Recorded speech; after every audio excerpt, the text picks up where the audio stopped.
Greetings, Minecrafters, and welcome to another discussion this morning on all things well-being. That's what Minecraft is about, right? Becoming the boss of our brain. We haven't said that in a while.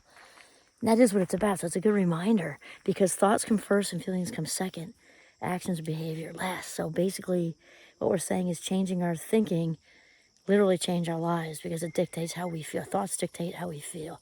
There you go. Okay, my name is Kimberly Quinn, and I am so excited to talk about this topic today of, what are you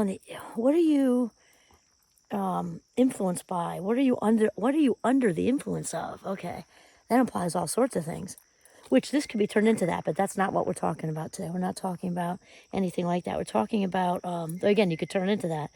Are you under the influence of the problem or the solution? This is very important because, and I'm glad we just reiterated the whole foundation of Minecraft as far as thoughts come first, because every single thought that we allow in expands, every single one. So if we're super focused on the conflict, whatever's going on in our lives, and today it's the gnats, it was the deer flies, they could pick you up and carry you away.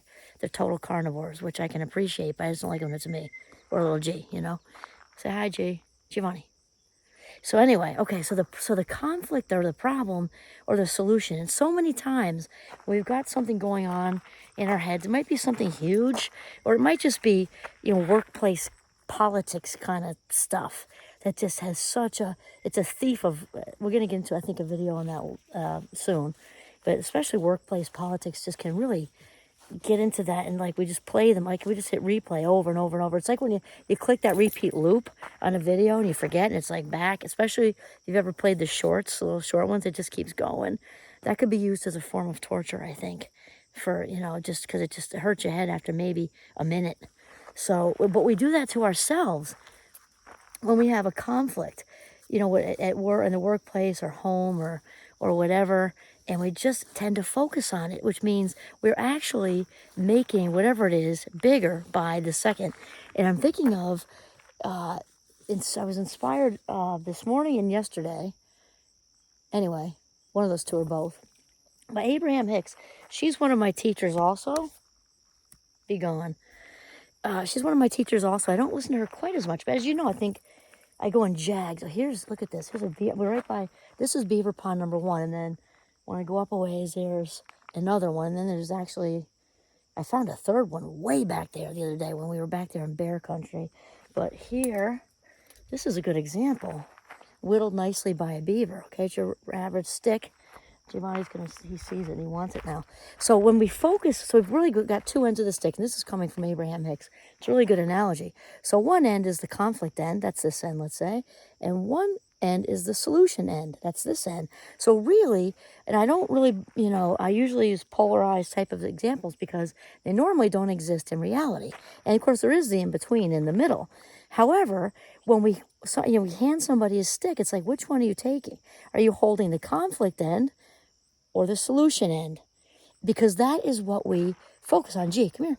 Look, here. I have to throw it on the edge because he's not a big fan of the deep end.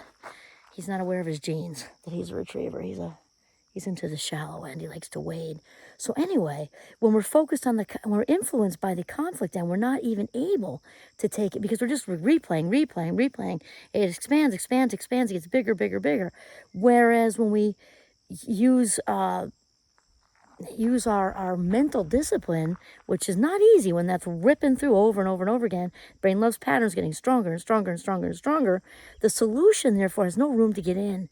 There's no room for the natural problem-solving, brainstorming stuff to come in to find the solution. The solution might be right here obvious and right here easy, but it can't get in. It can't jump into that feedback loop. It's just nuts.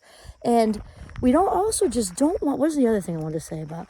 We also don't, as you know, we don't want to be, oh, that's so beautiful. There's a big, tall Alice in Wonderland flowers on the other side of the beaver pond, too.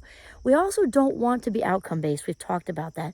Another way to say it, Wayne Dyer usually talks about the outcome-based thing. Oprah talks about it, too. Abraham talks about conditional, like, our feelings being conditioned, being dependent upon the conditions of our environment. That's what I'm trying to say. So for the solutions, the outcome, the happiness, whatever it is that we are kind of wanting. We don't want the conflict, although you wouldn't know that the way we let it go through our heads, right? So the universe is picking up, okay, this is where they're residing. Send more, send more, send more. That's how the universe works, right? When we are dependent on our conditions to feel good, that is a big problema. It's a big problema. We've talked about it. When our needs are out here, that means we're dependent on feeling whole and complete and happy based on what's going on out here and checking all the boxes and making sure it's okay. So we want to make sure that is not what's going on. When we're focused on the conflict, that is what's going on. We're focused on the solution actually too much when it's way out here. That isn't good either. What we need to do is focus on the solution internally, because everything we need is already inside of the frame. We want to focus on the solution within.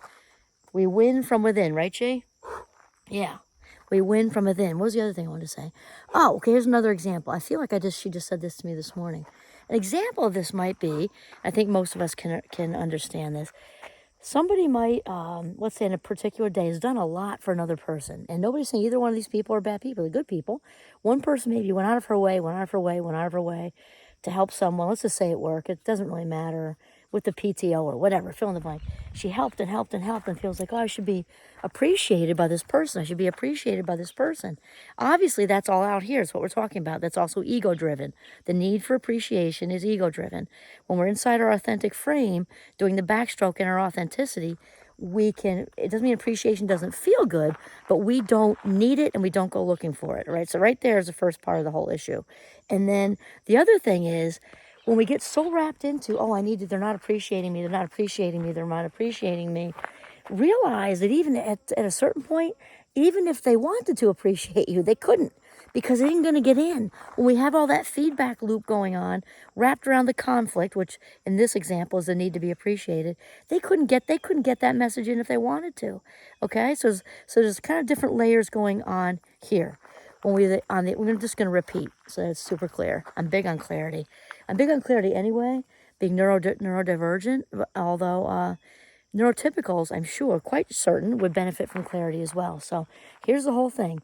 Be influenced by the solution, not the conflict, okay? And then another layer, the solutions are within the frame. They're not out here. So that's the next step of that. Focusing on solutions out here, they really need to come from within. So listen to those whispers, okay? And then remember that we want to not have any kind of feeling good, fill in the blank with what the good feeling is, okay? With what the good feeling is. We don't want that dependent on the conditions of our environment. We don't want our ability to feel good to be attached to outcome. We don't want our needs to be out here in any way, shape, or form. All of our needs, all the needs, the solutions to the needs, everything in the frame, because everything we need is already within us. I know it sounds cheesy, but it happens to be true. Think about it. We're all connected to the divine. It's all in here. It's all in here. It's not out there. It's in here. And people, I don't know if you've ever put it out there with a certain, asking for a solution. All of a sudden, somebody shows up and they just sort of rattle off whatever it is you need to hear. It happens to me, like, literally so frequently. I don't even have words for it. So frequently. But it's because I'm receptive. I'm receptive to hearing. My divine self on the inside is receptive to my divine connection to others. And it happens so easily, especially with those closest to me. However, also relatively frequently with total strangers, which kind of means that there really are no strangers if you think about that. But that might be a video for a different time. Okay, so be under the influence of the solution, not the problem. Realize whatever energy we give to our thoughts, they just expand, expand, expand. So be very careful about the thoughts you choose to keep. The rest of them, pop them like bubbles. John Kabat-Zinn would say, we are not our thoughts. Pop, pop, pop, pop, pop. That is true. And keep only the ones that you want to expand. Okay, that's it. This is Kimberly Quinn signing off from the beautiful, beautiful beaver pond at the Notch with little G. Have a mindful, mindful day.